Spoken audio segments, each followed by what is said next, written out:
Welcome to Hari bikes. நான் பார்த்தீங்கன்னா ஒரு புது வண்டி ஸ்டாக்ல கொண்டு வந்திருக்கோம். 2023 11ஆம் மாதம் வண்டி கரெக்டாக 1 இயர் தான் ஆகுது. இந்த ஸ்ப்ளெண்டர் எடுத்து ஒரு பக்கா கண்டிஷனில் ஒரு லேட்டஸ்ட் வண்டி தேடிட்டு இருந்தீங்கன்னா நம்மகிட்ட ஒரு ஷோரூம் கண்டிஷனில் ஒரு வண்டி இருக்கு.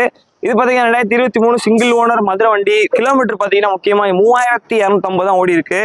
கிலோமீட்டர் காட்டுங்க.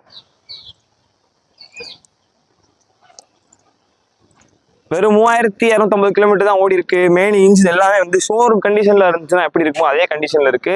நீங்க புது வண்டி வாங்குறப்பல ஹரி பைக்ஸ்ல ஒரு 21 சிலிண்டர் வாங்குவீங்க, அந்த அளவுக்கு பக்காவா இருக்கு வண்டி. முக்கியமா வேலை கோட் பண்ற வேலை பாத்தீங்கன்னா 22 பாத்தீங்கன்னா இன்னைக்கு 72,000 75,000 போயிட்டு இருக்கு. 22 21 நம்ம இந்த 23க்கு கோட் பண்ற வேலை 72,000 மட்டும்தான். அதுவும் பிரைஸ் பிக்சட் கிடையாது. 23 11ஆம் மாசம் 1 இயர் வண்டிக்கு நம்ம கோட் பண்ற வேலை 72,000 மட்டும்தான். வண்டியில் எந்த ஒரு குறையும் இருக்காது. நீங்க எடுத்தா புது வண்டி எடுத்தீங்கன்னா கேட்பாங்க, அந்த அளவுக்கு சூப்பரா இருக்கு. வண்டி கேட்டா ஹரி பைக்ஸ் மதுரை ஃபினான்ஸ் எல்லாம் அரேஞ்ச் பண்ணி கொடுத்துடலாம். வண்டி கேட்டா ஹரி பைக்ஸ் மதுரை. நீங்க